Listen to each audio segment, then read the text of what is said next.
స్తోత్రములు చెల్లిస్తున్నాము నాయన. దేవానికి స్తోత్రములు నాయన.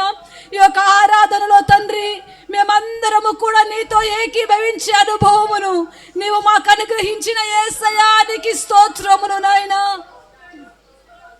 యేసయ్యానికి స్తోత్రములు నాయన. నీవు ఆత్మదేవుడవు కనుక మేమందరము కూడా ఆత్మపూర్ణులమై నీతో ఏకీభవించే అనుభవమును మీరు మాకు నేర్పిస్తున్న విధానమును బట్టి నీకు స్తోత్రములు. పూర్ణ ఆత్మతోను, పూర్ణ సత్యముతోను, పూర్ణ వివేకముతోను నిన్ను ఆరాధించి నేను మహిమ పరిచేటువంటి కృపను నీవు మాకు అనుగ్రహించిన యేసయ్యానికి స్తోత్రములయ్యా. ఆరాధనలో పాల్గొనుటకు నీవు ఇచ్చిన కృపను బట్టి నీకు స్తోత్రములు చెల్లిస్తున్నాము.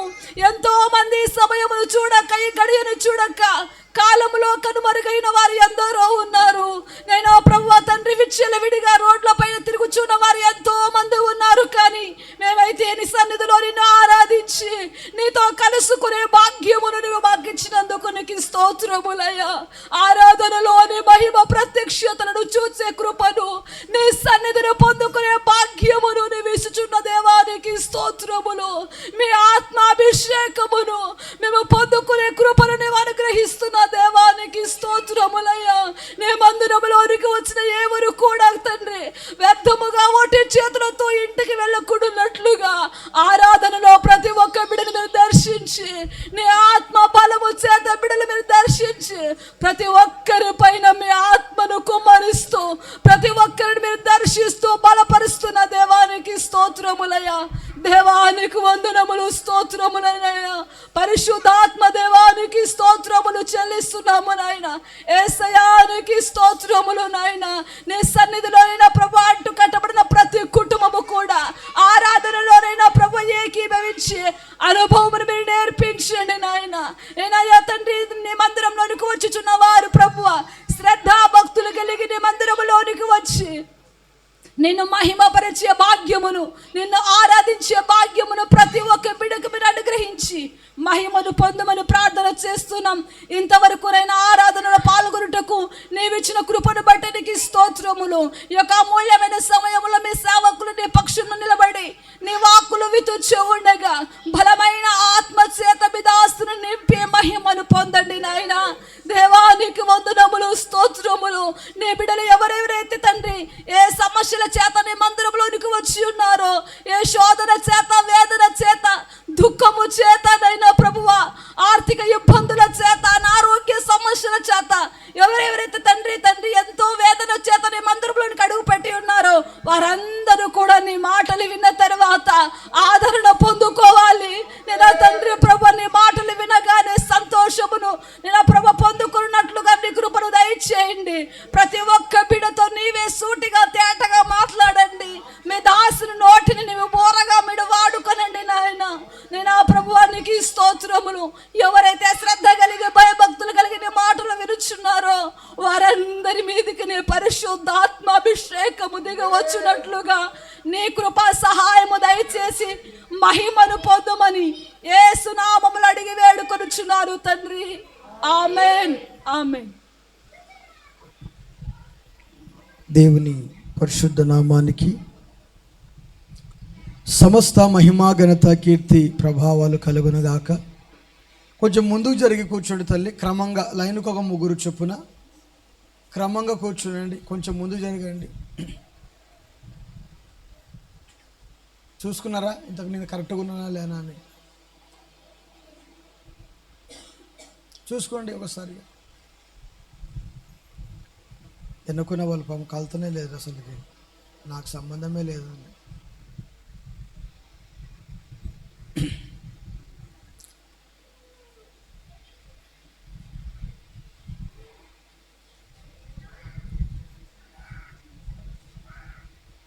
మహోన్నతుడు, పరిశుద్ధుడు, నిత్య నివాసి అయిన యేసుక్రీస్తు వారి కృపా సమాధానములు, శాంతి, సమాధానము, రక్షణ, అభివృద్ధి, ఆశీర్వాదము నా దేవుడు మీకు అనుగ్రహించునుగాక. హల్లెలూయా, హల్లెలూయా. కొద్ది నిమిషాలు దేవుని యొక్క వర్తమానము జాగ్రత్తగా మనము జ్ఞాపకము చేసుకుందాం. మన జీవితాలలో ఎన్నో సంగతుల గురించి మనము నేర్చుకుంటూ ఉంటాం. కానీ దేవుని మందిరములో కొన్ని పాఠాలు ఉంటాయి. ఆ పాఠాలు నేర్పించేటువంటి వాడు పరిశుద్ధాత్ముడు. ఈ పరిశుద్ధాత్ముడు నేర్పించేటువంటి పాఠాలు ఎవరైతే వింటారో, ఈ పరిశుద్ధాత్ముడు నేర్పించేటువంటి పాఠాలు ఎవరైతే నేర్చుకుంటారో వారి కుటుంబాలు ఆశీర్వదించబడతాయి. గమనించాలి, స్కూల్లో కాలేజీలో నేర్పించేటువంటి టీచర్లు నేర్పించేటువంటి పాఠాలు వారికి భవిష్యత్తునిస్తుంది, ప్రయోజనకరంగా ఉంటాయి. స్కూల్ నుంచి కానివ్వండి, కాలేజీ నుంచి కానివ్వండి, యూనివర్సిటీ వరకు వెళ్ళినా, అక్కడి దాకా వెళ్ళినా అవి ప్రయోజనకరంగా ఉంటాయి. వారి చదువులు ఒక ఉన్నతంగా ఉంటాయి. చదువుల్లో వారు ఏమి నేర్చుకుంటారంటే, కొందరు డిగ్నిటీ నేర్చుకుంటారు, కొందరు డిసిప్లిన్ నేర్చుకుంటారు, కొందరు ఎవరితో ఎలా మాట్లాడాలో నేర్చుకుంటారు. ఇంకొంతమంది వారు బాగా నేర్చుకొని మంచిగా ఉద్యోగం సంపాదించుకునే వాళ్ళు ఉద్యోగం సంపాదించుకుంటారు. దాంట్లో ఏదైనా చదివిన సబ్జెక్టుల ప్రకారంగా వ్యాపారమే చేసుకోవచ్చు. ఏదైనా వారి వృత్తిని బట్టి, వారి చదువుకునే చదువును బట్టో, వారి కొన్ని నాలెడ్జ్ను బట్టో వారు వెళ్ళిపోతూ ఉంటారు. అది భౌతికంగా మనకు చాలా అవసరం. అలాగే దేవుని మందిరములో కూడా పాఠాలు ఉంటాయి. ఈ పాఠాలు ఏంటంటే పరిశుద్ధాత్ముడు నేర్పించేటువంటి పాఠాలు. బాగా గుర్తుంచుకోండి, ఈ పరిశుద్ధాత్ముడు నేర్పించేటువంటి పాఠాలు ఎవరైతే నేర్చుకుంటారో, ఎవరైతే విని అభ్యసిస్తారో వారి కుటుంబాలు, వారి జీవితాలు ఒక ఉన్నతంగా వర్ధిల్లుతాయి. వారు భౌతికంగా వర్ధిల్లుతారు. రెండోది, ఆత్మీయంగా వారు వర్ధిల్లుతారు. ఏ పాఠాలు? పరిశుద్ధాత్ముడు నేర్పించేటువంటి పాఠాలు. పరిశుద్ధాత్ముడు మీకు కొన్ని పాఠాలు నేర్పిస్తాడు. ఆ పాఠాలు మనము నేర్చుకోవాలి. అయ్యా పురుషులు వింటున్నారా? పరిశుద్ధాత్ముడు నేర్పించేటువంటి పాఠాలు మనము జాగ్రత్తగా నేర్చుకోవాలి. కొంతమంది నేర్చుకోవడానికి ఇష్టపడరు. దేని కొరకు ఇష్టపడరు? అర్థమవుతుందా? పరిశుద్ధాత్ముని యొక్క పాఠాలు నేర్చుకోవడానికి ఇష్టపడరు. ఏమి నేర్చుకుంటారంటే, సెల్ ఫోన్ ఎలా చూడాలి, సీరియల్ ఎలా చూడాలి, సినిమాలు ఎలా చూడాలి, ఎవరిని ఎలా కొట్టాలి, ఎవరెవరు ఏ విధమైనటువంటి డ్రెస్సులు వేసుకున్నారు, ఎవరెవరు ఎలాంటి డిజైన్లు పెట్టి బట్టలు కుట్టించుకున్నారు, ఇవి నేర్చుకుంటూ ఉంటారు కొంతమంది.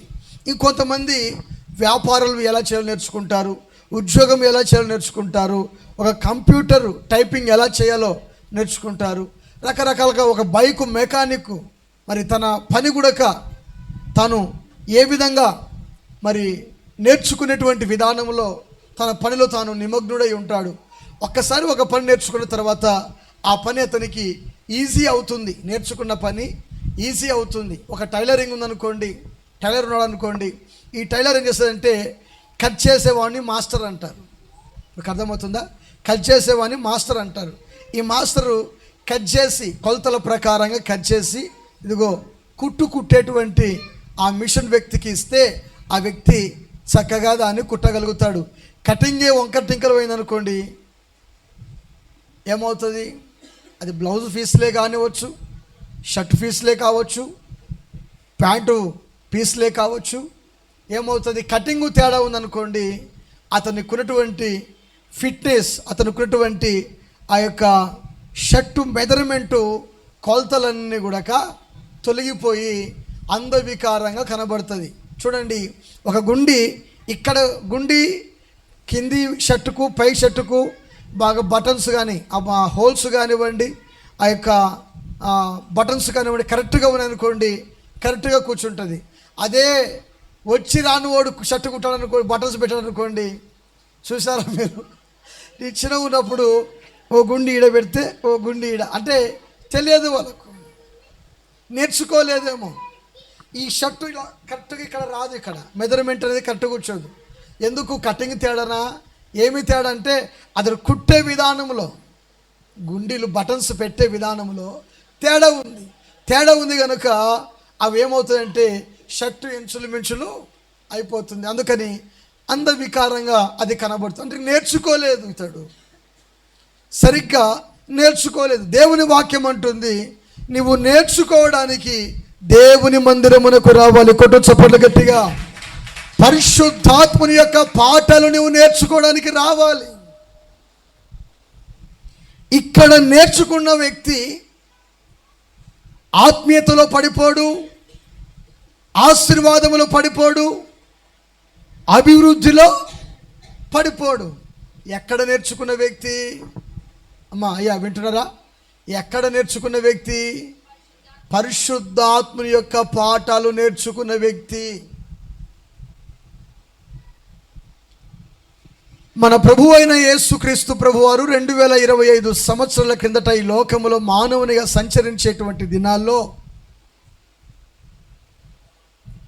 ఆయన ఎన్నో పాఠాలు మానవునికి నేర్పించి వెళ్ళాడు.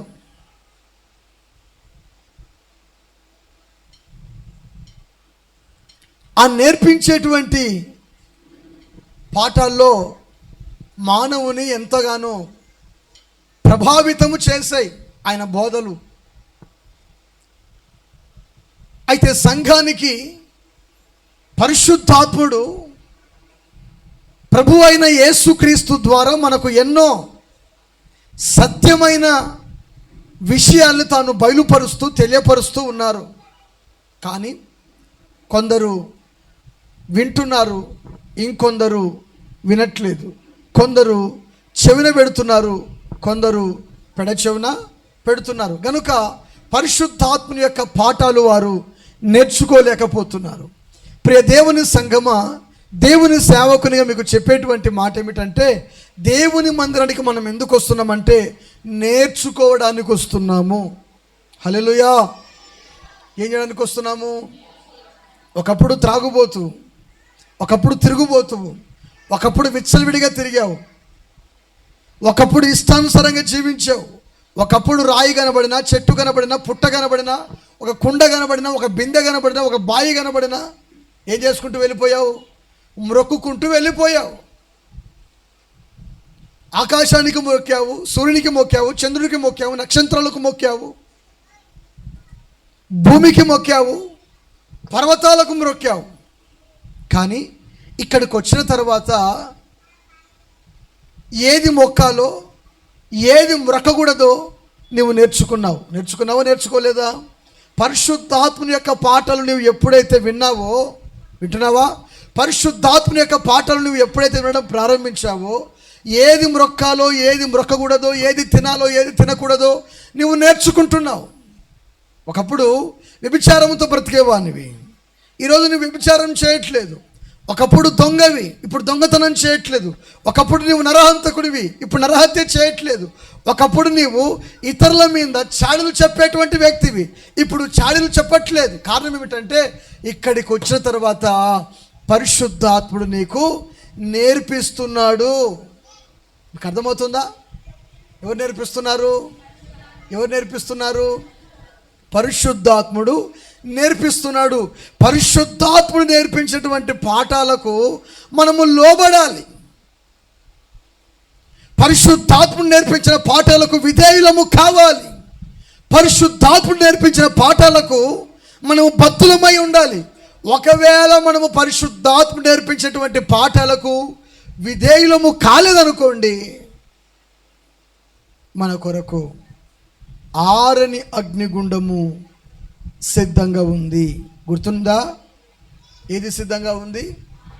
పరిశుద్ధాత్ముడు నేర్పించిన పాఠాలకు మనము విధేయులము కాకపోతే, ఓ పురుషుడా, ఓ స్త్రీలారా, పరిశుద్ధాత్ముడు నేర్పించిన పాఠాలకు మనము విధేయులము కాకపోతే చాలా ప్రమాదములో పడతాము. ఆ ప్రమాదము వర్ణనాతీతమైనది. గనుక అలాంటి ప్రమాదములో పడకుండగా మీరు పరిశుద్ధాత్మని యొక్క పాటలు నేర్చుకోవాలని దేవుని సేవకునిగా మీకు తెలియచేస్తున్నాను. హల్లెలూయా. రండి, మన ప్రభు అయిన యేసుక్రీస్తు ఏమి నేర్చుకున్నాడు చూద్దాం దేవుని వాక్యంలో నుండి. పరిశుద్ధ గ్రంథమైన బైబిల్ గ్రంథంలో నుండి హెబ్రీలకు రాసిన పత్రిక, హెబ్రీలకు రాసిన పత్రిక 5వ అధ్యాయము 8వ వచనం చదువుకుందాం. 5వ అధ్యాయము 8వ వచనం. హెబ్రీ పత్రిక ఎక్కడ ఉంటుందండి? ఆది కాండంలో ఉంటుందా? మత్తయి సువార్తలో ఉంటుందా? ఎక్కడ ఉంటుంది? క్రొత్త నిబంధనలో హెబ్రీ పత్రిక వ్రాయబడి ఉంటుంది. చదవండి ఒకసారిగా మాట. 5:8 అంటున్నాడు, ఆయన కుమారుడై ఉండి తాను పొందిన శ్రమల వలన విధేయతను నేర్చుకొనేను. చాలు. ఏం నేర్చుకున్నాడంట? ఇక్కడ ఆగుదాం. ఏమి నేర్చుకున్నాడంట? అమ్మ, స్త్రీలు, పురుషులు నా వైపు చూడాలి. ఏమి నేర్చుకున్నాడు? తాను పొందిన శ్రమల వలన విధేయతను. ఎవరు? ఆకాశమందున దేవుడే. ఆకాశమందున దేవుడే తన ప్రియ కుమారుడైన యేసుక్రీస్తు ప్రభువారిని ఈ లోకానికి పంపినప్పుడు ఆయన కుమారుడైన యేసుక్రీస్తు, అక్కడ రాసిన మాట ఏమిటంటే దేవుని కుమారుడై ఉండి. రాయబడిందా? ఎవరి కుమారుడై ఉండి? దేవుని కుమారుడికి మనం పాఠాలు నేర్పించగలుగుతామా? ఆయనకు నేర్చుకోవాల్సిన అవసరం ఏముంది? ఆయన నేర్చుకోవాల్సిన అవసరం ఏముంది? అవసరత ఏముంది? లేదు. ఆయన నేర్చుకోవాల్సిన పని లేదు. కానీ సమాజానికి నేర్పించాలి గనుక మనకు మాదిరిగా ఉండి వెళ్ళిపోయాడు. కొట్టు చప్పట్లు గట్టిగా. మనకు మాదిరిగా ఉండి వెళ్ళిపోయాడు. క్రీస్తు దేవుని కుమారుడై ఉండి తాను పొందిన శ్రమల వలన విధేయత నేర్చుకొనేను. అనండి అందరూ సరిగా, నేర్చుకొనేను. అందరు చెప్పండి. ఈరోజు నువ్వు ఏమి నేర్చుకుంటున్నావు? నేర్చుకున్నా విడిచిపెడుతున్నావు, మర్చిపోతున్నావా? ఇదే పరిశుద్ధాత్మను నేర్పించేటువంటి ఈరోజు పాఠము. హల్లెలూయా, హల్లెలూయా. నేర్చుకోవడానికి మీకు ముందు చెప్పా, స్కూళ్ళకు కాలేజీలకు వెళ్తారు. రాత్రి ఒక పెద్ద ఆయన అంటాడు, ఎంత మంచి పిల్లలైనా సరే మా ఊరిలో ఒక బ్యాచ్ ఉందండి. మా ఊరిలో ఈ బ్యాచ్ ఏం చేస్తారంటే ఎంత మంచి పిల్లలైనా చెడగొట్టడానికి ఆ బ్యాచ్ ఏం చేస్తుందంటే వారిని పూర్తిగా పాడు చేసేస్తారు. ఎంత మంచి పిల్లలైనా ఆడ ఒకవేళ కర్మగాలి ఆ బజారులో కనుక కూర్చుంటే చాలు, వానికి సిగరెట్ ఎలా తాగాలో, బీడీ ఎలా తాగాలో, సారాయి ఎలా తాగాలో, నీకు అలవాటు లేకపోతే నీళ్ళు పోసుకుంటావా, నిద్రపోతావా, నీకు అలవాటు లేకపోతే దాంట్లో ఏం కలుపుకోవాలో ఏం లేదో. ఒక ఆయనకు పురుగుల మందు తాగడము అలవాటు లేదు. ఎవరికైనా అలవాటు ఉంటుందా? పురుగుల మందు తాగడం అలవాటు ఉంటుందా? ఒక కోటర్లో పోసుకొని కలుపుకొని తాగి ఒక లాడ్జ్లో పడుకున్నాడు. 3 రోజుల తర్వాత తలుపు తెరవట్లేదని చెప్పి కిటికీ తెరిచి చూస్తే ఆ లాడ్జ్లో శవమై తేలాడు. తలుపులు పగొట్టి పోలీసు వాళ్ళందరూ బయటకు వచ్చి చూశారు. పురుల మందు తాగడము అతనికి అలవాట్లేదండి. అందుకే బ్రాందీ విస్కీలో కలుపుకొని త్రాగాడు, చచ్చాడు. కూర్చోండి.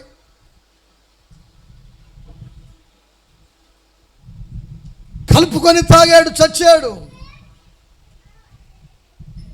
అంటే మనుషుడు ఎంతటి వానైనా సరే చెడగొట్టడానికి నువ్వు ఆత్మీయంగా ఎదుగుతున్నావా, భక్తిగా ఎదుగుతున్నావా, చెడగొట్టడానికి చేతుల పైకి మంచిగా స్తోత్రం చెప్దామా? మరోసారి చెప్పండి. నా వైపు చూడాలి. ఎవరు చెడగొట్టడానికి?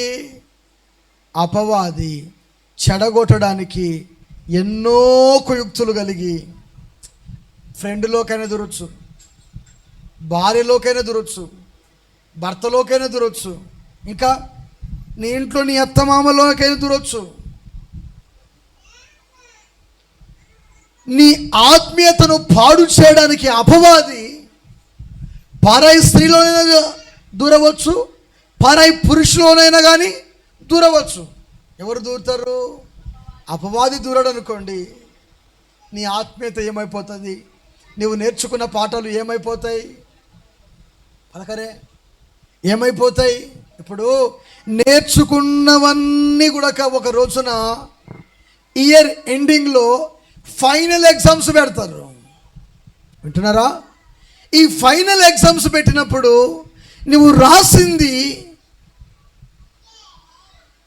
ప్రతి సబ్జెక్టు నువ్వు ఏమి నేర్చుకున్నావో అది రాస్తేనే పాస్ అయి మిగతా పై తరగతులకు నీవు వెళ్ళగలుగుతావు. అవునా కాదా? ఒక సబ్జెక్టే కదా, ఒక మార్కే కదా, పోతేలే, ఉంటేలే, ఏం కదలే, కూర్చో అన్నాడే అనుకో, అంటాడా? అనడు. ఒక మార్క్ తక్కువైందమ్మా 10th పర్లేదులే, ఏం కాదులే, నేను చేర్పించుకుంటారా, ఇంటర్కి అంటారా? ఏ కాలేజ్ అయినా చేర్పించుకుంటుందా? చెప్పాలి. ఏ కాలేజ్ చేర్పించుకుంటుందా? ఎవరు కూడా చేర్పించుకోలేరు. ఎందుకంటే నువ్వు చదివినది సరిగ్గా రాయలేదు, ఫెయిల్ అయిపోయావు.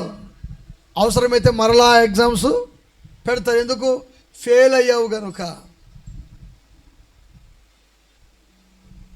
దేవుని మందిరానికి వస్తున్న నీవు, దేవుని సన్నిధిలో వాక్యం వింటున్న నీవు, మారు మనసు, పాప క్షమాపణ, బాప్తిసం పొంది ప్రభు యొక్క శరీరంలో, ప్రభు యొక్క రక్తములో నువ్వు పాలిభాగస్తురాలువై ఆయన సన్నిధిలో నీవు ఎదుగుతున్నప్పుడు నీ విశ్వాసము పాడవకుండా, నీ భక్తి పాడవకుండా చూసుకునే బాధ్యత పరిశుద్ధాత్ముడు ఇక్కడ నీకు పాఠాలు నేర్పిస్తాడు. కొట్ట చప్పట్లు గట్టిగా. ఈ స్థలమును విడిచిపెట్టి నువ్వు వెళ్ళిపోయావనుకో, నీకెవరు పాఠాలు నేర్పించే వాళ్ళు ఉండరు. పరిశుద్ధాత్ముడు ఫైనల్ ఎగ్జామ్స్ పెడతాడు. ఎప్పుడు? అది జడ్జిమెంట్, తీర్పు దినము. ఈ తీర్పు దినములో నీవు నిలబడినప్పుడు ఒకవేళ నువ్వు ఫెయిల్ అయితే అదే తరగతిలో పెట్టరు, అదే చర్చిలో మరలా వాక్యం రాపని చెప్పరు. ఫెయిల్ అయినావు అనుకో, అర్థమైందా? అదే చర్చిలోకి వెళ్ళి పాస్టర్ గారి దగ్గరికి వెళ్ళి వాక్యం వినరాపో అని చెప్పరు. ఏం చెప్తారు? తీసుకొని వెళ్ళి, అయ్యా వింటున్నారా, అగ్నిగుండంలో ఎక్కడ వేయాలంట? అమ్మో, ఆరుని అగ్ని చేత అది కాల్చబడుతుంది. ఇప్పుడు చూడండి, మొన్నటి దినమందు సరిగ్గా 1:50 ఒక విమానం గుజరాత్ ప్రాంతంలో 242 మందితో ప్రయాణము చేస్తుంది. ఆ విమానం ఈ 240 మందితో ప్రయాణము చేసేటువంటి విమానము ఎన్నో దూర ప్రాంతాలు ప్రయాణము చేసింది. వేల కిలోమీటర్లు ప్రయాణము చేసింది, లక్షల కిలోమీటర్లు ప్రయాణము చేసింది. సేఫీగా తీసుకెళ్ళింది, సేఫీగా తీసుకొచ్చింది. కానీ దాంట్లో ఉన్నటువంటి కొన్ని లోపాలను బట్టి, దాంట్లో ఉన్నటువంటి కొన్ని పరిస్థితులను బట్టి అది గమ్యము చేరలేకపోయింది, ఇతరులను ఎవరిని కూడా చేర్చలేకపోయింది. దాన్ని నడిపేటువంటి పైలట్ ఎన్నో ప్రయత్నాలు చేస్తున్నాడు, కానీ అది విఫలమైంది. విమానము రోడ్డు మీద నుండి ప్రయాణమై వెళ్తూ వెళ్తూ గాలిలో పైకి ఎగిరిన తర్వాత 2 నిమిషాలకు పైకి ఎగిరింది, మరలా క్రిందికి వచ్చి ఆ ప్రాంతంలో అహ్లాబాద్లో ఒక హాస్పిటల్ ట్రైనింగ్ డాక్టర్స్ 20 మందికి పైగా ఆ డాక్టర్స్ ఉంటే ఆ బిల్డింగ్లో ఉన్నారు హాస్పిటల్లో. కానీ ఆ హాస్పిటల్లోనికి దూసుకొని వెళ్ళిపోయి అక్కడ చెట్లు, కార్లు, పార్కింగ్ ప్రదేశం అంతా కూడా మనుషులందరూ కూడా కాలి బూడిదైపోయారు. ఎవరి శవాలు ఎక్కడ ఉన్నాయో గుర్తు తెలియని పరిస్థితి. ఇప్పటికీ 270 మందికి దాటిపోయిందంట మృతుల యొక్క సంఖ్య. 270 మందికి పైగా దాటిపోయింది మృతుల సంఖ్య.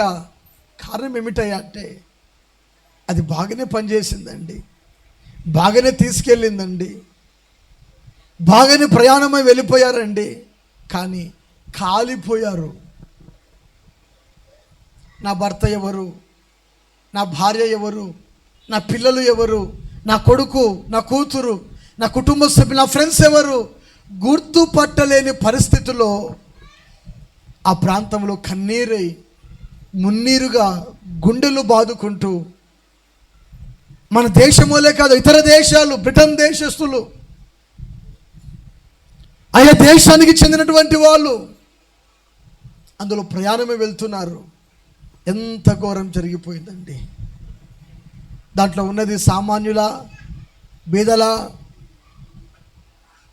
మనము ఆర్టీసీ బస్సు ఎక్కడానికి ఆలోచన చేసి హైదరాబాద్ పోవడానికి బస్సు ఎక్కితే 400 రూపాయలు 500 రూపాయలు అడుగుతాడే, రైలుకు పోతే 100 రూపాయలతో పోయొస్తాం, 100 రూపాయలతో పోగలుగుతామే అని ఆలోచన చేసి నువ్వేం చేయగలుగుతావు? రైలు తక్కువ అంటే మన పరిస్థితి అలాంటిది. కానీ విమానంలో ప్రయాణము చేసేవాళ్ళు అందరూ కూడా ధనవంతులే కావంటారా కాదంటారా? కొన్ని సంస్థలకు, కొన్ని ఫ్యాక్టరీలకు, కొన్ని కంపెనీలకు మంచి సీఈఓలు, మంచి చైర్మన్లు, ఎండీలు, దాంట్లో మాజీ ముఖ్యమంత్రి కూడా కొన్నాడంట. ఆ వార్తలు వింటున్నప్పుడు దేవుని సమయము దాటిపోయిన తర్వాత, మానవుని యొక్క కాల వ్యవధి తీరిపోయిన తర్వాత ఏమవుతుందంటే, అంతే శుక్రవారము ఆ మాట నేను జ్ఞాపకము చేసుకొని పరిశుద్ధాత్ముడు నాకు ఒక వాక్యం గుర్తు చేశాడు. అది వర్తమానములో అందించాను నేను. చూద్దాము సరిగా దేవుని వాక్యంలో నుండి. కీర్తనల గ్రంథం, దేవునికి స్తుతి కలుగునుగాక. 102వ అధ్యాయము 23వ వచనంలో, నేను ప్రయాణము చేయుచుండగా ఆయన నా బలము కృంగజేసెను, నా దినములు కొద్దిపరిచిన. చూసారా, నేను ప్రయాణము చేస్తుండగా అన్నాడు. ఏమ్మా అయ్యా వింటున్నారా? నేను ప్రయాణము చేస్తుండగా. యాక్సిడెంట్ ఎందుకు చనిపోతున్నారు? బస్సులు ఖాళీ, రైళ్ళు ఖాళీ, మంటలు చెలరేగి ప్రయాణాలు ఎందుకు చనిపోతున్నారు? కార్లు, ఆటోలు, బైకులు, విమానాలు, హెలికాప్టర్లు ఎన్నో ప్రయాణమైపోయి మార్గమధ్యంలో ఎందుకు కూలిపోతున్నారు? దావీదు మహాభక్తుడు గుడక దుఃఖముతో దేవుని సన్నిధిలో దేవునికి మొరపెట్టేటువంటి మొర ఏమిటంటే, నేను ప్రయాణము చేయుచుండగా ఆయన నా బలము కృంగజేసెను. చూసారా, నా బలము నేను ప్రయాణము చేస్తుండగా. నేను అంటాను, నీ బలమును దేవుడు కృంగ చేయకూడదు. హల్లెలూయా. దేవుడు నీ బలమును ఎప్పుడు కృంగ చేస్తాడంటే, ఆయన మాట వినక నీ ఇష్టానుసారంగా తిరుగుతూ ఉంటావు కదా, అప్పుడు నీ బలాన్ని కృంగ చేస్తాడు. ఎప్పుడు కృంగ చేస్తాడు? వింటున్నారా? ఆయన మాట వినకుండగా, ఆయన సన్నిధిలో నీవు పాఠాలు నేర్చుకోకుండా నీ ఇష్టానుసారంగా తిరుగుతూ ఉంటావు కదా, నా ఇష్టం, నాకు చెప్పేది ఎవడు, నాకు చెప్పేది ఎవడు, ఎలాంటి వాడు, ఎంతటి వాడు, అంత గడుసు నాకున్నాయా, వాళ్ళకున్నాయా అని మాట్లాడుతూ ఉంటారు కదా, అప్పుడంట బలాన్ని కృంగదేస్తాడంట దేవుడు. ఒకడంట తల్లిదండ్రులు, అరే పెళ్లి చేసుకోరని నెత్తి నోరు కొట్టుకున్న వానికి వయసు వచ్చినప్పుడు పెళ్లి చేసుకోలేదు.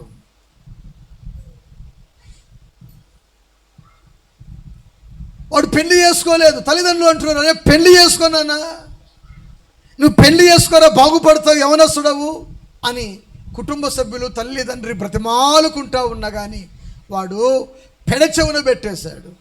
చివరికి ఏం జరిగిందంటే, ప్రభు బిడ్డరా, వాడు అంటాడు పెళ్లి చేసుకోవచ్చు కదరా అని వాళ్ళ అమ్మ నాన్న వాడిని అడిగితే వాడు అంటాడు, నా లైఫ్ ఇంకా ఉంది, నేను బాగా ఎంజాయ్ చేయాలని చెప్పేసి బయట తిరిగాడు. దేవుని మందిరానికి రాకుండా, దేవుని సన్నిధికి రాకుండా, సేవకుని మాట వినకుండా, ఇష్టం వచ్చినట్లు విచ్చలవిడిగా తిరిగి చివరికి ఎయిడ్స్ వ్యాధి సంపాదించుకున్నాడు. ఏమన్నాడు? ఫస్ట్ ఏమన్నాడు? ఎంజాయ్. ఏమన్నాడు? అబ్బాయి వింటున్నారా? ఏమన్నాడు? ఎంజాయ్ అనుకుంటూ ఇష్టం వచ్చినట్టు తిరిగాడు. ఎవరి దగ్గరికి పడితే వాళ్ళ దగ్గరికి వెళ్ళాడు, ఎవరిని పడితే దారిలో పోయేటోళ్ళని కూడా కలుసుకున్నాడు, ఎవరిని పడితే వాళ్ళని కలుసుకొని చివరికి ఎయిడ్స్ వ్యాధి సంపాదించుకొని సన్నగా మారిపోయి నాతో అంటున్నాడు, అన్న నా కొరకు ప్రార్థన చేయన్నా.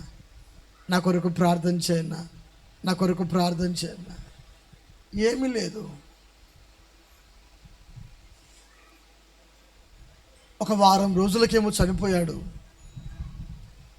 డాక్టర్లు ఇది లాస్ట్ స్టేజ్ ఉందయ్యా, వాళ్ళ అమ్మంటది, డాక్టర్లు లాస్ట్ స్టేజ్ ఉందని చెప్పారయ్యా, బంగారుపేటలో లాస్ట్ స్టేజ్ ఉందంటయ్యా, నా కొడుకు చనిపోతాడంటయ్యా. ఎట్లయ్యా పాస్టర్ గారు, నువ్వు ఎంజాయ్ అని తిరిగి చివరికి నీ జీవితాన్ని ఏం చేసుకున్నావు? అర్థమవుతుందా? ఎంజాయ్ అని తిరిగి ఎవరికి ఏ రోగం ఉంటుందో, ఎవరిలో ఏ బలహీనత ఉంటుందో దేవుని వాక్యం అంటుంది, పురుషుడు ఒంటరిగా ఉండటం మంచిది కాదని వాడికి సాటి అయిన సహాయమును నేను చేస్తానని దేవుడు సెలవిచ్చాడు. ఎందుకు పెళ్లి పెట్టాడు దేవుడు? అదే పెళ్లి పెట్టలేదనుకో, దారిలో పెట్టలేదు కొన్ని పురుషులు ఏం గత అవుతారు, స్త్రీలు ఏం గత అవుతారు? అర్థమవుతుందా? దేవుడు నిర్ణయించిన తర్వాత, నియమించిన తర్వాత ఆ నియమమునకు, నిర్ణయానికి కట్టుబాటు కలిగి మానవుడు జీవించినప్పుడు దేవుని సన్నిధిలో విధేయుడవుతాడు. కూడా చప్పట్లు గట్టిగా. నా జీవితము, నా ఇష్టము, నాకు లైఫ్ ఉంది, నేను ఎట్లా తిరుగుతాను, ఎక్కడైనా బ్రతుకుతాను అని నీవు ఒకవేళ విచ్చలవిడిగా తిరిగావా, రోగమే నీకు ప్రాప్తిస్తుంది. నీ తల్లిదండ్రులకు కన్నీరు తప్ప మిగిలేది ఏమీ లేదు. కడుపున పుట్టిన బిడ్డ చనిపోతే, కడుపున పుట్టినటువంటి కొడుకు కూతురు చనిపోతే ఎవరికండి దుఃఖం? బంధువులకా? పలకరే అన్నదమ్ములకా? ఎవరికి ఉంటుందండి? నవమాసాలు మోసి కని పెంచి వాని పెద్దదాని చేసి ఇదిగో నేడో రేపు వాళ్ళు ప్రయోజకులు అవుతారు అని వాళ్ళ కొరకు ఎదురు చూస్తూ ఉన్నప్పుడు చెట్టు మీద ఉన్న కాయ రాలిపోయినట్లు వాళ్ళు రాలిపోతూ ఉంటే ఆ తల్లిదండ్రులకు ఎంత గుండె కోత ఉంటుందండి. ఆ తల్లికి ఎంత గుండె కోత ఉంటుంది, ఆ తండ్రికి ఎంత గుండె కోత ఉంటుంది. వారు ఇంట్లో నలుగురు పిల్లలు చూసినప్పుడు, ముగ్గురు పిల్లలే కనబడ్డారు అనుకోండి, ఒక పిల్లలు చూసినప్పుడు ఆ తల్లి ఎంత వేదన పడుతుంది, ఆ తండ్రి ఎంత వేదన పడతాడు. అయ్యో నా కొడుకు లేడే, అయ్యో నా కూతురు లేదే, అయ్యో నా కొడుకు లేడే. ఎవరికండి గుండె కోత? కన్న కడుపుకు తప్ప ఇంకెవ్వరికి నీ గుండె కోత అది అర్థం కాదు. ఎందుకంటే నవమాసాలు మోసి కని పెంచింది కనుక ఆ తల్లికి ఆ ప్రేమ అనేది ఉంటుంది. భర్త చెడిపోతూ ఉంటే భార్యకు గుండె కోత, భార్య చెడిపోతూ ఉంటే భర్తకు గుండె కోత. కుటుంబంలో గమనించాలి. ఎవరికి గుండె కోత? భార్య చెడిపోయింది అనుకోండి, ఎవరికి గుండె కోత? భర్త చెడిపోయింది అనుకోండి, ఎవరికి గుండె కోత? ఒక తల్లి కూతురు చనిపోయి 30 సంవత్సరాలైనా ఆ మధ్య అమ్మ నీ కూతురు అంటే ఎక్కేడుస్తుంది. అయ్యా యాక్సిడెంట్లో చనిపోయింది అయ్యా నా కూతురు, 18 ఏళ్ళ పిల్ల, ఇంటర్ చదువుతా ఉంది, పెళ్లి చేద్దామనుకున్నాను, పెళ్లి చేద్దామని కళ్ళుగన్నాను, అయ్యా నా కూతురు చనిపోయింది అయ్యా, నా కూతురు నా లక్కనే ఉంటుంది అని ఫోటో తెచ్చి చూపిస్తూ ఉంది. నిజం, చాలా అందంగా ఉంది అమ్మాయి. నా మాట వినేదయ్యా, ఇంట్లో అన్ని పనులు చేసి పెట్టేదయ్యా. ఆటోలో వెళ్తూ ఉంటే వెనకాల లారీ వచ్చి మానపాడు దగ్గర లారీ వచ్చి కొట్టేసిందయ్యా. ఆటో మీద ఎక్కిపోయింది, నుజ్జు అయిపోయింది. నా కూతురు, మా బంధువులందరూ ఆ ఉండవెళ్ళి ఆ ప్రాంతంలో బంధువుల దగ్గరికి వెళ్ళారయ్యా. ఏడుస్తున్నారు. నాకు చాలా వేదన అనిపించింది. కూతురు చనిపోయి 30 ఏళ్ళైనా ముసలామె ఏడుస్తుందండి. అంటే ఎవరికి ఆ కోత? పలకరే, ఎవరికి ఉంటుంది ఆ కోత?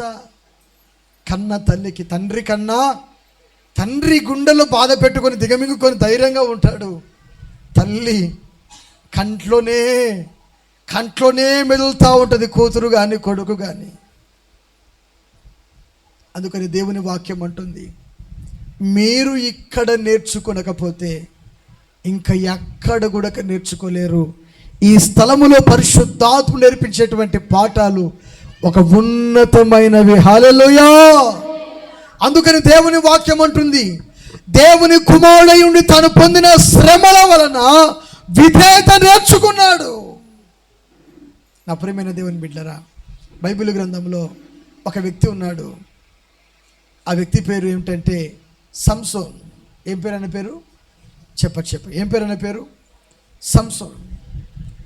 ఈ సంసోను అనబడిన వ్యక్తి మంచి బలాధ్యుడు. సంసోను గర్భములో పడక మునుపు తల్లి సుమారుగా 20 సంవత్సరాలు పైగానే గొడ్రాలుగా ఉంటుంది. సంసోను యొక్క తండ్రి సామాన్యమైన పొలములో పనులు చేసుకునేటువంటి ఒక కుటుంబం, వ్యవసాయ కుటుంబం. ఈ వ్యవసాయ కుటుంబం పొలములో వారు పని చేస్తూ ఉన్నప్పుడు ఎన్నో సంవత్సరాలు కాన్పు లేక గొడ్రాలుగా ఉండి, నా వైపు చూడాలి, ఎన్నో సంవత్సరాలుగా కాన్పు లేక గొడ్రాలుగా ఉన్నప్పుడు ఇదిగో వారు పొలములో పని చేస్తూ ఉన్నారు. భర్త బహుశా అంత దూరాన నాగలి దున్నుతున్నాడేమో పొలములో. భార్య అక్కడెక్కడో ఆ పుల్లలు, గడ్డి పరకలు అవన్నీ ఏరుకుంటూ భర్తకు భార్యకు కాస్త చాలా దూరం ఉంది. ఈ దూరం ఉన్నటువంటి వ్యవధిలో ఆకాశమైనటువంటి దేవుడు తన దూతను ఆ యొక్క సంసోను యొక్క తల్లి దగ్గరికి పంపించాడు. నా వైపు చూడాలి, వింటున్నారా? చేతులు పైకైతే మంచిగా స్తోత్రం చెప్పండి, మరోసారి చెప్పండి. సంసోను యొక్క తల్లి దగ్గరికి పంపించి, సంసోను ఇంకా కడుపులో పడలేదు, ఆమె గర్భం ధరించలేదు.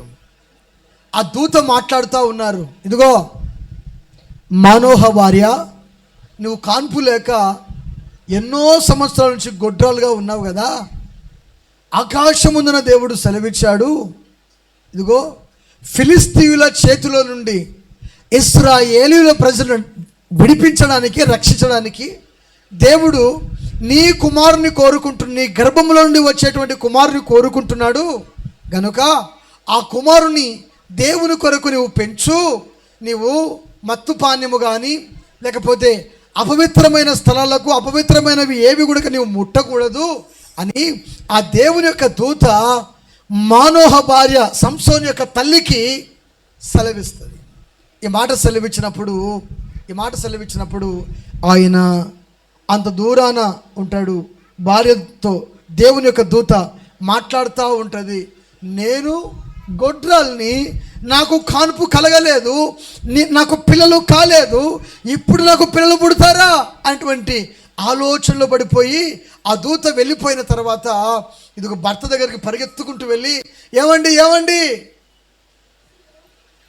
మనకు పిల్లలు పుడతారంట అండి, మనకు పుట్టబోయేటువంటి కుమారుడే శత్రువు యొక్క చేతిలో నుండి మనల్ని విడిపిస్తాడంట అండి, ఇశ్రాయేలు ప్రజలను విడిపిస్తాడంట అని అవన్నీ కూడా ఆ మానోహ భార్య అనగా సంసోను యొక్క తల్లి మాట్లాడుతూ ఉంది. మాట్లాడుతూ ఉన్నప్పుడు అంత దూరాన మాట్లాడుతూ ఉన్నప్పుడు మరలా ఆ వ్యక్తి కొన్ని రోజుల తర్వాత ఆ దేవుని దూత మానోహ భార్యకు ప్రత్యక్షమైంది. హల్లెలూయా. మానోహ భార్యకు ప్రత్యక్షమయ్యేసరికల్లా మానోహ లేడు. మానోహ ఉన్నప్పుడు, ఇదిగో నువ్వు ఇక్కడే ఉండయా, నేను నా భర్తను తీసుకొని వస్తాను, నా భర్త లేడు అండి, భర్త అంత దూరం పనిచేస్తూ ఉంటే, ఏమండి ఇక్కడ రండి, నాతో మాట్లాడినటువంటి దేవుని యొక్క దూత ఇదిగోండి ఆ స్థలంలో ఉన్నారని చెప్పేసి అనగానే పరుగున వచ్చారు. ఎవరయ్యా నువ్వు, ఏంటి ఇక్కడ వచ్చావంటే, ఏం లేదు మానోహ, నీ భార్యకు కాన్పు కాలేదు కదా, గొడ్రాలు కదా, పిల్లలు కలగలేదు కదా, ఫిలిస్తీన్ల చేతిలో నుండి ఇశ్రాయేలును విడిపించడానికి ఆకాశం ముందున్న దేవుడు నీ భార్య గర్భాన్ని కోరుకున్నాడు, నీకు సంతానం ఇస్తున్నాడు, పుట్టబోయేటువంటి బిడ్డ దేవుని యందు విశ్వాసం ఉంచి భయభక్తులు కలిగి ఎదగాలి అని దేవుని యొక్క దూత మాట్లాడుతూ ఉన్నప్పుడు ఈ మానోహ అడుగుతాడు, వినాలి, అయ్యా పుట్టబోయేటువంటి బిడ్డకు ఏమి నేర్పించాలి? అర్థమైందా? క్రీస్తు దేవుని కుమారుడై ఉండి తాను పొందిన శ్రమల వలన విధేయత నేర్చుకున్నాడు.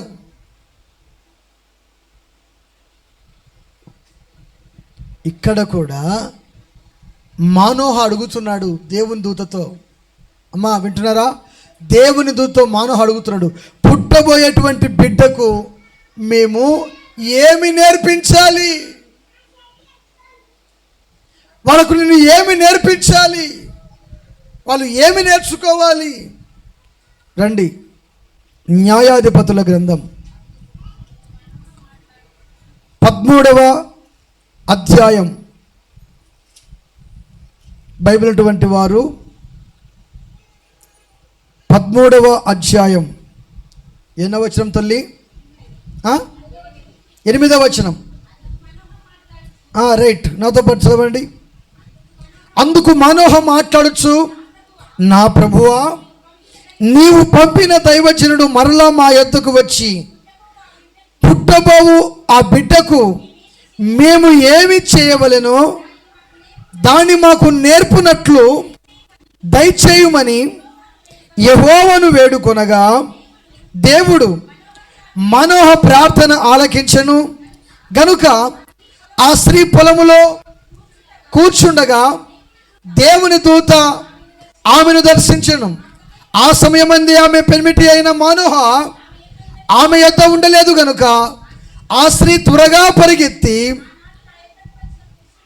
ఆనాడు నా యొద్దకు వచ్చిన పురుషుడు నాకు కనబడెను.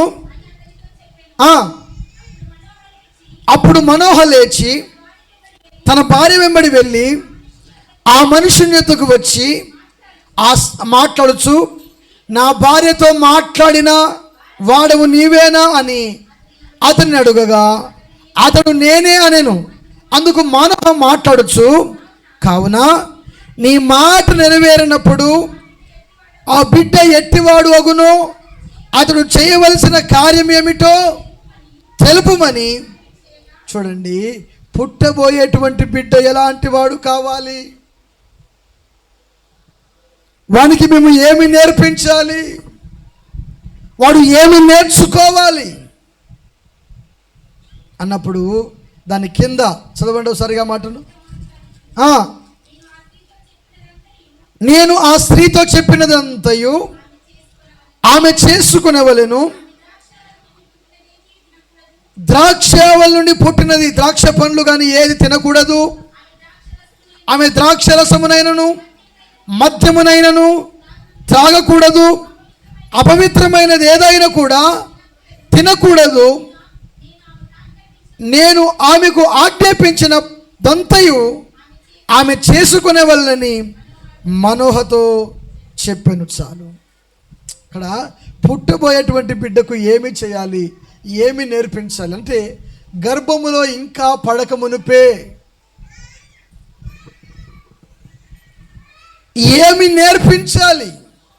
తల్లి తండ్రి వాస్తవానికి మంచి కార్యాలు నేర్పిస్తున్నారు. గట్టిగా చప్పట్లు కొట్టి ప్రభుని స్తుతిద్దాం. కానీ సంసోను చేసిన పని ఏమిటంటే అన్య స్త్రీను ప్రేమించాడంట. ఎవరు స్త్రీని ప్రేమించాడు? ఫిలిస్తీన్ల అమ్మాయి కావాలంట. ఎవరు కావాలంట? పలకరే. ఎవరు కావాలా? పాస్టర్ గారు ఇట్లాంటివన్నీ మాకు చెప్పకాకంటారా? ఎవరు కావాలంట ఆయనకి?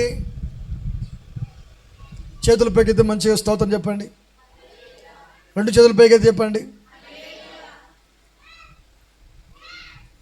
అన్య స్త్రీలు, దేవుని ఎరగని వారిని, దేవుని యందు విశ్వాసము లేని వారిని సంసోను వివాహము చేసుకోకూడదు.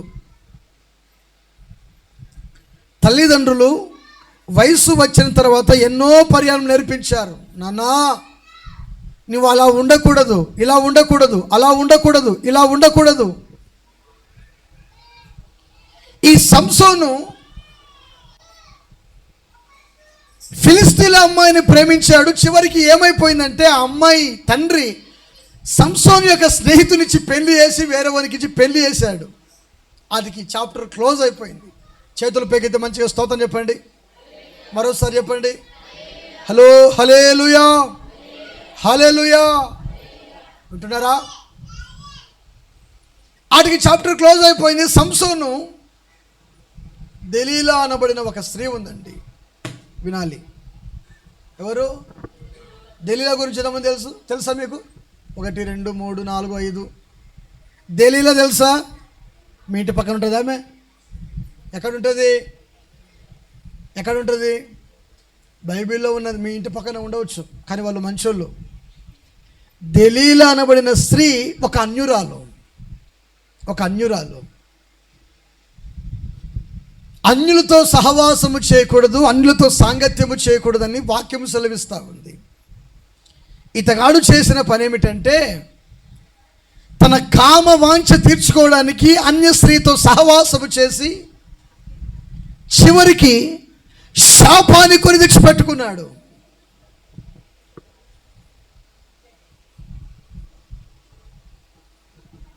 ఈ అన్య స్త్రీ యొక్క ఒడిలో బాగా నిద్రపోయి తనకున్నటువంటి ఎంటికలన్నీ కూడా గుండు కొట్టించుకున్నాడు. ఎవరి తొడ మీద పడుకున్నాడు? దెలీలా తొడ మీద పడుకున్నాడంట. అయ్యగారు ఎడ పడుకున్నారు? దెలీలా తొడ మీద పడుకున్నాడంట అయ్యగారు. పడుకున్న తర్వాత ఆమె బాగా బుజ్జగించి, సంసోను నీ బలము ఎక్కడిది? ఫిలిస్తీయులు. ఆమె పనేంది? నిన్ను చంపాలనేదే సాతాను యొక్క ప్లాన్. ఆమెను వాడుకుంది. నీకు తెలియదు. నీకు అర్థమైందా? నిన్ను చంపడానికే. ఎవరిని చంపడానికి? సంసోనును చంపడానికే ఫిలిస్తీయులు దెలీలాను వాడుకున్నారు. దెలీలా అమ్మడబోయింది. అయ్యా, ఎవరు అమ్మడబోయారు? అమ్మడబోతున్నావా? దెలీలా అమ్మడబోయింది. అమ్మడబోయి ఏమైందో తెలుసా? డబ్బు సంచి తీసుకుంది. సంసోనుకున్న బలం ఏంటో చెప్పు. అసలు సంసోను చాలా బలవంతుడు. నేను ఇంత వివరించి ముగిస్తాను. నేను సంసోను చాలా బలవంతుడు. సంసోను దెలీలా ఒడిలో పడుకున్నాడు. సంసోను దెలీలా ఒడిలో పడుకున్న తర్వాత దెలీలా సంసోనును లాలన మాటల చేత బుజ్జగిస్తూ ఉంది. నీ బలం ఎక్కడి నుంచి వచ్చింది? నువ్వు సింహాన్ని ఎలా చంపేశావు? ఎలుగుబంటిని ఎలా చంపేశావు? ఫిలిస్తీన్ల కాంపౌండ్ వాళ్ళు గేట్లను ఎలా ఎత్తుకొని వెళ్ళిపోయావు? నీకు అంత బలం ఎక్కడి నుంచి వచ్చింది? నువ్వు మోస్తే ఎన్ని బస్తాలు మోస్తావు? ఒక 50 సంచులు మోస్తావా? 50 కిలోల బస్తా మోస్తావా? అయ్యా పురుషులు చెప్పాలి, ఎంత బరువు మోస్తావు నువ్వు? ఆడోళ్ళే మోస్తారు 50 కిలోల బరువు సిమెంట్ సంచి నెత్తన పెట్టుకుని 3 అంతస్తులు ఎక్కుతారా కర్ర మీరు పనిపెట్టోళ్ళు, అవునా కాదా? మగవాళ్ళు ఒక 70 కేజీలు వేసుకుందాం, 75 కేజీల సంచి వేసుకుందాం. అంతక వాడు గుండు ఎత్తనికి పోతే వాడు 100 కిలోల బరువైనా కానీ వాడుకున్న చాకసక్యాన్ని బట్టి లేపగలుగుతాడు. చివరికి జరిగినటువంటి పరిణామం ఏంటంటే సంసోను ఎంతో బరువు లేపగలుగుతాడు, ఎత్తగలుగుతాడు. ఆ బలమంతా కూడా దేవుడే సంసోనుకి ఇచ్చాడంట. కొట్టు చెప్పండి గట్టిగా. దేవుడే సంసోనుకు బలమంతా అనుగ్రహించిన తర్వాత చివరికి ఏమైపోయిందంటే, క్రీస్తునందు ప్రియ దేవుని ప్రజలారా, దెరీల ఒడిలో పడుకున్నాడు, బలాన్ని గురించి అడుగుతూ ఉన్నాడు. దేవుడు బలాన్ని ఇచ్చాడు. ఆ బలమంతా కూడా సంసోనుకు జుట్లో పెట్టాడు. ఎక్కడ పెట్టాడు? సంసోనుకు 7 జడలు వేయచ్చంట. ఎన్ని జడలు వింటున్నారా? సంసోనుకు ఎన్ని జడలు వేయచ్చు? నువ్వు వేసుకుంటే 1 జడనే. నీ జడ కూడా కొత్తిమీర కట్ట, అవునా కాదా? మనకున్న స్టైల్. కొంతమంది పెద్దగా ఉన్న జుట్టును కూడా కత్తిరించుకొని గింత పెట్టుకుంటారు పిలకలాక. పిలక జుట్టున్న వాళ్ళు ఇంత పెద్ద సౌరం కొనుక్కుంటారు. ఆ సౌరము తగిలించుకొని అటు ఇటు తిరిగి అది ఊడిపోయిన తర్వాత వామ్మో ఈమెకి ఇంత పెద్ద జడ ఉంది అనుకున్నాను నేను. సౌరమ మోసపోయాను అనుకునే వాళ్ళు కూడా లేకపోలేదు. గమనించాలి. సంసోనుకు 7 జడలు. సంసోనుకు తల గర్భంలో పడక మునిపే దేవుడు సెలవిచ్చాడు, మంగళకత్తి రాకూడదు. దూత సెలవిచ్చారు, మంగళకత్తి రాకూడదు. అతని బలమంతా కూడా అతని జుట్టులో ఉంటుంది. సంసోను, నీ బలాన్ని గురించి పరాయి స్త్రీకి తెలియకూడదు అని చెప్పాడు. ఏ స్త్రీకి తెలియకూడదు? నీ బలాన్ని గురించి ఎప్పుడు కూడా పరాయి స్త్రీకి తెలియకూడదు. వేశ్య ఎన్నిసార్లు ప్రయత్నము చేస్తుంది నీ బలమును కృంగదీయడానికి. సామెతల గ్రంథం 5వ అధ్యాయంలో రాయబడి ఉంటుంది. మీరు చదువుకున్న 5వ అధ్యాయంలో వేశ్య గురించి రాయబడి ఉంటుంది. ఈ వేశ్య చేసేటువంటి పనులన్నీ కూడా సంధ్య వేళ కనిపెడతా ఉంటుందంట. ఈ వేశ్య చేసేటువంటి పనులన్నీ కూడా ఇదిగో ఓర చూపులు చూస్తుందంట, కులుకుతూ నడుస్తుందంట. ఈ వేసినటువంటి గుణగణాలు ఒక మనుషుణ్ణి, ఒక పురుషుణ్ణి ఆత్మీయంగా పడగొట్టడానికి సంసోను సామాన్యుడు కాడండి. సంసోను చాలా బలాధ్యుడు. అతనిలో ఉన్న బలము, శక్తి, సామర్థ్యత చాలా గొప్పది. కానీ బలాన్ని పరాయి స్త్రీకి ఇవ్వకూడదు, పరాయి స్త్రీతో ఉండకూడదు, నీ రహస్యం పరాయి స్త్రీకి చెప్పకూడదు. కానీ కొంచెం పక్కింటి అమ్మాయి పరిచయం అనుకోండి, ఏం చెప్తాం? మన ఇంట్లో ఉన్న గుట్టు రట్టు అంతా, నా భార్య ఇట్టా, మా అమ్మ ఇట్టా, మా నాన్న ఇట్టా, నేనిట్టా. నీకేం అవసరం చెప్పు? నీకు అవసరమా? నీ భార్య గురించి నీకు అవసరమా పక్కింటలతో చెప్పడం? నీ భర్త గురించి పక్కింటలతో చెప్పడం నీకు అవసరమా? నీ సంసారము జ్ఞానవంతురాలు ఇల్లు కట్టుకుంటుంది, జ్ఞానము లేని స్త్రీ ఇల్లు ఊడబెరుక్కుంటుంది, అవునా కదా? పక్కింటోళ్ళకు నీ రహస్యం గురించి, ఎదిరింటోళ్ళకు నీ రహస్యం గురించి చెప్పాల్సిన అవసరం ఏముంది? అవసరమా? పలకరే అవసరమా? ఇవన్నీ శాపానికి గురి కావా? అవుతాయి కావంటారా? నువ్వు ఏమి నేర్చుకుంటున్నావు మందిరానికి వచ్చి? ఏది చెప్పకూడదు, మాట్లాడకూడదు, పరాయి స్త్రీతో మాట్లాడకూడదు. జాగ్రత్త. నీ మాట తీరు, నీ చూపు విధానం, ఇవన్నీ కూడా చాలా జాగ్రత్తగా దేవుని సన్నిధిలో నీవు ఉండాలి. హల్లెలూయా. చేతులు పెగితే మంచి స్తోత్రం చెప్తాము. హల్లెలూయా. బోలో యేసు మహారాజుకే.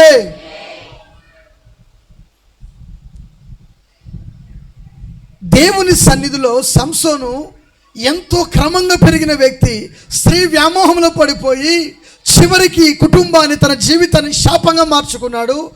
చెప్పకూడని రహస్యము కూడా దెలీలకు చెప్పేశాడు. ఎవరు చెప్పేశాడు? అమ్మా వింటున్నారా? ఎవరు చెప్పేశాడు? దెలీలా పడిన స్త్రీకి మొత్తం బట్టబయలు చేశాడు. నా సంసారం ఇది, నా బతుకిది, నాకున్నటువంటి కూడు గుడ్డ ఇది అన్నీ చెప్పేశాడు. నీ జుట్టులో ఉన్న బలం. ఇప్పుడు సాతానుకు బలం ఎక్కడ ఉంటుంది? జుట్టులో ఉంటుంది. సాతాను కుయుక్తుని కృంగజేయడానికి బలం ఎక్కడ ఉంటుంది? గమనించాలి, వారి జుట్టులో. అందుకే సాతాను తల ఆయన చెదగ రొక్కెను రాయబడింది. కొట్టు చప్పట్లు గట్టిగా. సాతాను తల, సంసోను తల కూడా దెలీలా ఒడిలో ఉంది. ఆ 7 జనుల యొక్క క్షౌరమును చక్కగా గుండు కొట్టించి ఏం చేశారో తెలుసా? మీరు ఎందుకు వచ్చారు పిల్లలు? మీరు ఎందుకు పైకి రండి? ఎందుకు వచ్చారు మీరు? పైకెళ్ళు, తర్వాత సుదుపో, పైకెళ్ళండి. బోలో యేసు మహారాజుకే. చేతులు పైకెత్తే మంచిగా హల్లెలూయా, హల్లెలూయా. ఈ సంసోను తన రహస్యమంతా కూడా ఆమెతో వివరించిన తర్వాత ఆమె మంగళవాన్ని పిలిపించి గుండు కొట్టించి తన బలమంతా కూడా కత్తిరించి పడేసింది. చివరికి సంసోను ఏమీ లేని ఒక రిక్తునిగా మిగిలిపోయాడు. సంసోను, ఫిలిస్తీన్లు నీ మీద పడుతున్నారు అనగానే నాకు బలం ఉందిలే, కండలు ఉన్నాయిలే, నేను విడిచిమ్ముకుంటాను అనుకున్నాడు. కానీ చివరికి ఫిలిస్తీన్లు 4 మనుషులు వచ్చి కాలు చేతులు కట్టేసి తీసుకొని వెళ్ళిపోయి అతని కండ్లను కడ్డి బాగా సరసర కొలిమిలో పెట్టి కాల్చిన కడ్డి ఉంటుంది కదా, కొలిమిలో పెట్టిన కాల్చిన కడ్డి ఎలా ఉంటుంది? మీరు ఆదివారం పూట కొంతమంది కాలుస్తారుగా, పచ్చి మాంసానికి చెక్కి పొయ్యిలో పెట్టి కాలుస్తారు కదా. బాగా కాలిన తర్వాత నోట నీళ్ళు ఉడుతున్నాయి కదా మీకు. దేవునికి స్తోత్రం. కాల్చిన తర్వాత తింటరే అలాంటి కడ్డి ఆ కడ్డి సువ్వ తీసుకొని బాగా కొలిమిలో పెట్టి ఉత్త కడ్డిని నిప్పుల్లో వేసి కాల్చి ఎర్రగా చేసి 2 కడ్డీలను తీసుకొచ్చి సంసోను కండ్లకు పొడిచారు. గుడ్లు పట్టని పగిలిపోయినాయి. కోడి గుడ్లు కదా, కింద పగిలిపోతే పగులుతాయి కదా, అలా పగిలిపోయి నీరు గారుతా ఉందంట కంట్లో నుంచి. అయ్యా ఎందుకయ్యా ఈ శాపం నీకు వచ్చిందయ్యా అంటే, నేను నా తల్లిదండ్రుల మాట వినలేదు, నేను నా భార్య మాట వినలేదు, నేను నా భర్త మాట వినలేదు, అందుకే ఈ శాపము నాకు. ఎవరికి శాపము? మాట వినందున బలమంతా వెళ్ళిపోయింది. అక్కడ రాసిన మాట ఏమిటంటే, యెహోవా సంసోనును ఎడబాసెను అని రాయబడింది. చదవండి ఆ మాటను ఒకసారిగా. న్యాయాధిపతుల గ్రంథం 16వ అధ్యాయము. నాన్న ఎన్నో వచనం చదువుతున్నావు అయ్యా? 19, 20 వచనాలు. ఆమె తన తొడ మీద అతన్ని నిద్రపుచ్చి ఒక మనిషిని పిలిపించి వాని చేత అతని తల మీద 7 జడలను క్షౌరము చేయించి అతని బాధించుటకు మొదలు పెట్టాను. అప్పుడు అతనిలో నుండి, ఇక్కడ ఆగుదాం నాన్న, వింటున్నారా? చదివారా మాటను? న్యాయాధిపతుల గ్రంథం 16వ అధ్యాయం 20వ వచనములో ఆమె మాట్లాడుచు, సంసోను, ఫిలిస్తీన్లు నీ మీద పడుచున్నారని అనగా అతడు నిద్ర తెలుసుకొని ఎప్పటి ఎట్లు నేను బయలుదేరి విడిచిమ్ముకుందునను, అయితే యెహోవా అతడు ఎడబాసెనని సంసోనుకు తెలియలేదు. దేవుడు విడిచిపెట్టాడని, దేవుడు వదిలేశాడని, దేవుడు ప్రక్కకు నెట్టేశాడని తెలియలేదు. సంసోను, నీకున్న బలమంతా ఎక్కడ పెట్టావంటే ఒక వేశ్య ఒడిలో నేను పడుకొని నా బలమంతా కూడా చేశాను. ఓ ప్రియ దేవుని మీరు ప్రజలారా గమనించాలి. వేశ్య లాంటి జీవితాలు మన జీవితంలో ఉన్నాయేమో. పరిశుద్ధాత్మునితో మాట్లాడుతున్నాడు. వాటిని వదులుకొందువుగాక. నీ బలము పరాయి స్త్రీకి ఇవ్వవద్దు, నీ శక్తి పరాయి పురుషునికి ఇవ్వకూడదు, నీకున్నటువంటి ఆధిక్యత పరాయి వ్యక్తులను దొంగిలించకూడదు. ఒక స్త్రీ పరాయి పురుషుని యొక్క తొడ మీద పడుకోకూడదు, ఒక స్త్రీ ఒక పురుషుని మీద తొడ మీద పడుకోకూడదు, ఒక స్త్రీ పరాయి పురుషుని తొడ మీద పడుకోకూడదు, ఒక పురుషుడు పరాయి స్త్రీ తొడ మీద పడుకోకూడదు. దేవుని వాక్యం సెలవిస్తుంది. అలా పండుకొనుట వలన కుటుంబం మీదకి, జీవితం మీదకి శాపాన్ని కొని తెచ్చిపెట్టుకున్నారు. చివరికి యెహోవా అతనిని ఎడబాసెనని అతనికి తెలియదండి. కొన్నిసార్లు దేవుని కృప మనల్ని విడిచిపెట్టి వెళ్ళిపోతే, దేవుని కృప మనల్ని విడిచిపెట్టిపోతే మనకు ఆత్మ తెలియదు, అర్థము కాదు. తర్వాత కృప విడిచిపెట్టి వెళ్ళిపోయిన తర్వాత అయ్యో నేనేంటి ఇలా తయారయ్యాను, అయ్యో నా పరిస్థితి ఏంటి ఇలా తయారైంది, నేనేంటి ఆత్మాభిషేకం కోల్పోయాను, నేనేంటి పరిశుద్ధాత్మను కోల్పోయాను, నేనేంటి కృపను కోల్పోయాను, నేనేంటి మహిమైశ్వర్యమును కోల్పోయాను. పరలోక రాజ్యములో కూడా రాజుల రాజు, ప్రభులకు ప్రభు, మహోన్నతులైన దేవుని సన్నిధిలో నిలిచి ఉండే ఆ భాగ్యము కూడా నువ్వు కోల్పోతే పరిస్థితి ఏమిటి? కనుక ఆ రాజ్యము నువ్వు కోల్పోకూడదు. ఆ రాజ్యములో, ఆ మహిమ కలిగినటువంటి పట్టణంలో నీవు నిలిచి ఉండాలంటే దేవుని కృప నేను విడిచిపెట్టి వెళ్ళకూడదు. ఆయన సన్నిధిలో నువ్వు నేర్చుకోవాలి. మానోహ అంటున్నాడు, నా పుట్టబోయే బిడ్డకు నేను ఏమి నేర్పించాలి, నా కుమారుడికి నేను ఏమి నేర్పించాలి, నా కుమార్తెకు నేను ఏమి నేర్పించాలి, నా కడుపున పుట్టిన పిల్లలకు నేను ఏమి నేర్పించాలి, కట్టుకున్న భర్తకు, కట్టుకున్న భార్యకు నేను ఏమి నేర్పించాలి, నా ఇంట్లో నా కోడలికి నేను ఏమి నేర్పించాలి, నా కూతుర్లకు నేను ఏమి నేర్పించాలి, నా అల్లుళ్లకు నేను ఏమి నేర్పించాలి. ఒక ఆలోచన పురుషుడా, స్త్రీ, కుమార్తె నీ మనసులో ఉన్నప్పుడు నీవు ఆత్మీయమైనటువంటి సత్యాలు నీ పిల్లలకు నీవు నేర్పించగలుగుతావు. ఒకటో చెప్పలు గట్టిగా. నీవు నేర్పించలేనిది ఎప్పుడు అంటే ప్రభు బిడ్డరా, వాళ్ళ మీద నీకు బాధ్యత లేనప్పుడు నువ్వు ఏమి నేర్పించలేవు. వాడు దొంగతనమో లేకపోతే పోరంబోగుతనమో ఏదైనా ఒకటి చేసినప్పుడు అయ్యో నా కుమారుడా, అయ్యో నా తమ్ముడా, అయ్యో నా అక్క అని నువ్వు నెత్తి నోరు కొట్టుకున్నా ఎవరు కూడా నీ మాట ఎంత మాత్రమును ఆ రోజున, ఒక్క రోజున అంతం వచ్చురా, అన్నిటిని లయము చేసి పోవురా. తేలిల చూడబోతే అందంగా ఉన్నది, అందుకోనబోతే అది చూడబోతే ఎంతో సుందర, అందుకోనబోతే అది లోక ఆశపడితే మోసమేరా, మోసపోతే నీకు నిద్ర. లోకముపై మోసమేరా, మోసపోతే నీకు నిత్య నరకమేరా. ఎంతో అందమైన ఈ లోకములోన అన్నీ కూడా మాయా, ఎంతో అందమైన ఈ లోకములోన అన్నీ కూడా మాయా స్వరూపములే అని గమనించాలి.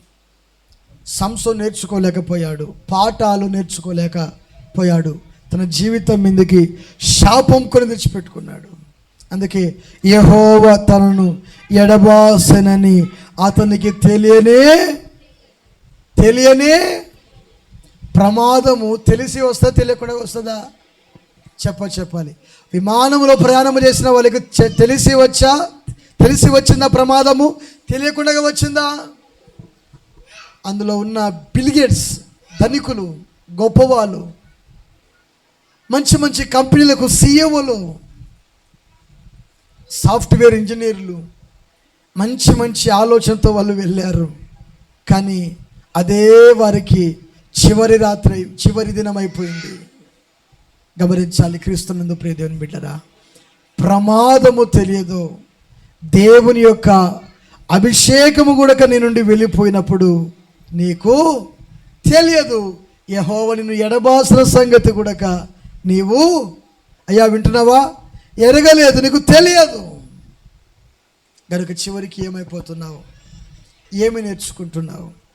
మందిరానికి వస్తున్న నీవు ఎన్నో సంగతులు నేర్చుకోవాలి. ఇక్కడ నేర్పించేది పరిశుద్ధాత్ముడు. ఎవరు నేర్పిస్తారు ఇక్కడ?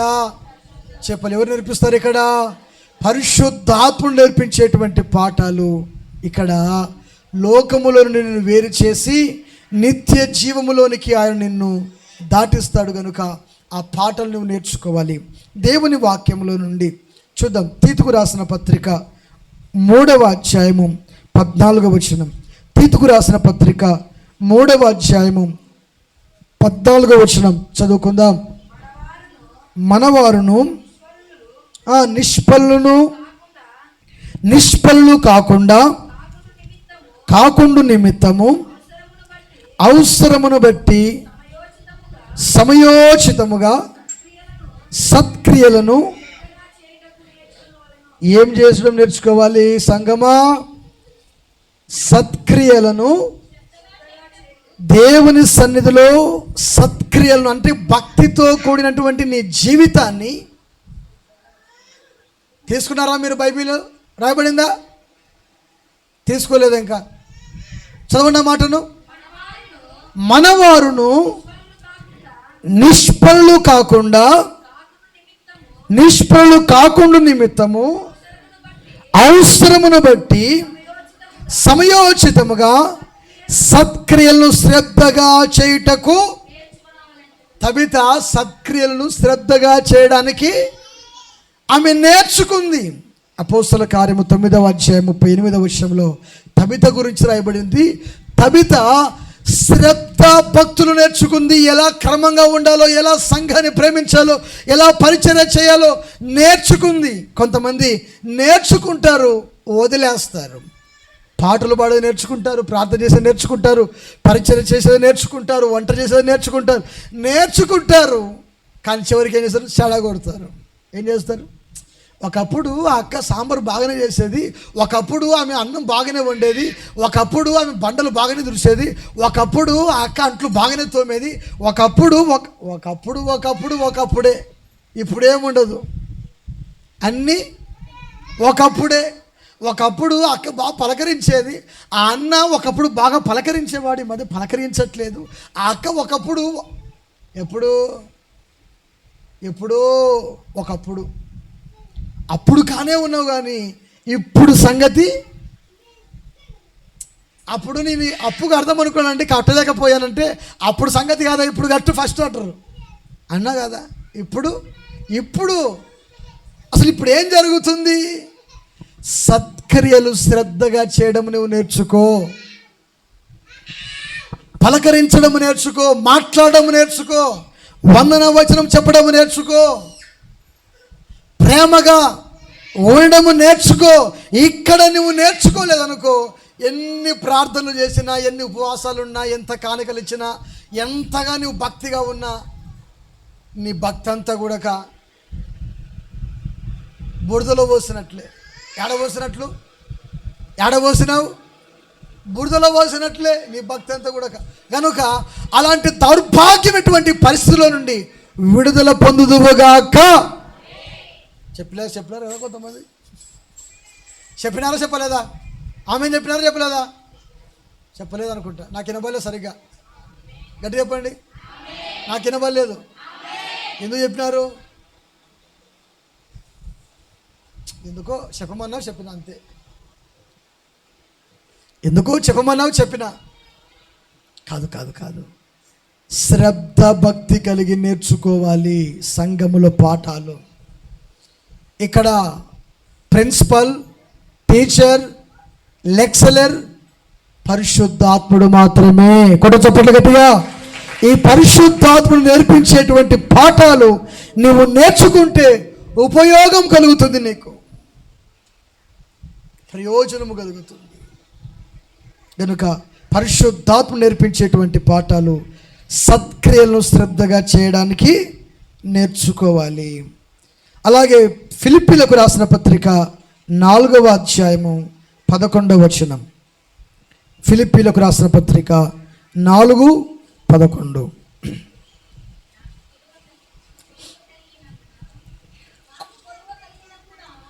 నాకు కొదువ కలిగినందున నాకు తక్కువైందని బువ్వకు లేదని సందేహమని నేను చెప్పట్లేదురా బాబు.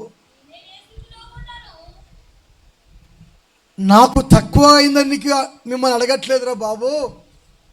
నేను ఏ స్థితిలో ఉన్నానో ఆ స్థితిలో సంతృప్తి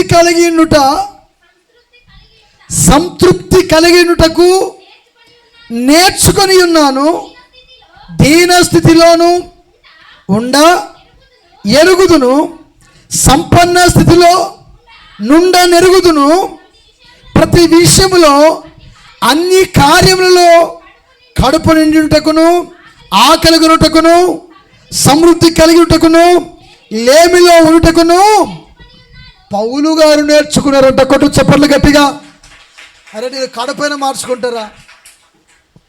ఉపవాసమైన ఉంటా, కడుపు నిండగా తినగలుగుతా, డబ్బున్నా ఒకే రీతిగా ఉంటా, డబ్బు లేకపోయినా ఒకే రీతిగా ఉంటా. ఎవరుంటారు ఈ మాట? మనం అనుకోండి 1,000 రూపాయలు అనుకోండి, మనకి ఎక్కడ నడుస్తాం తెలుసా? 1,000 రూపాయలు ఉంటే గాలి నడుస్తాం.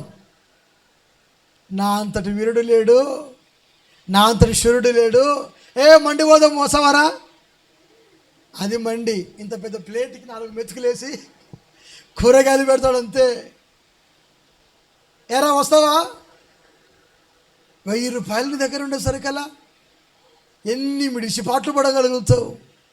నేను అన్నము ఉన్నా అన్నము లేకపోయినా, కడుపు నిండకపోయినా, తిన్నా తినకపోయినా, డబ్బు ఉన్నా డబ్బు లేకపోయినా, నాకు కలిగిన దాంట్లో నేను సంతృప్తి కలిగిన నేర్చుకొనుచున్నాను అన్నాడు. కొట్టు చప్పట్లు గట్టిగా. ఓ పెద్దన పాడుకున్నాడు, నేర్చుకొనుటకు నీ యొద్దనే. నాకు రాదు, బాబాడాడు. నేర్చుకోవాలండి, నేర్చుకోవాలి. కనుక దేవుని దగ్గర పరిశుద్ధాత్మ నేర్పించేటువంటి పాఠాలు నీవు నేర్చుకున్నప్పుడు ఆశీర్వదించబడతావు. హల్లెలూయా. గనుక అన్ని విషయాల్లో నాకు కొదువైనందున ఇలాగూ చెప్పట్లేదు. నేను ఏ స్థితిలో ఉన్నానో ఆ స్థితిలో సంతృప్తి కలిగి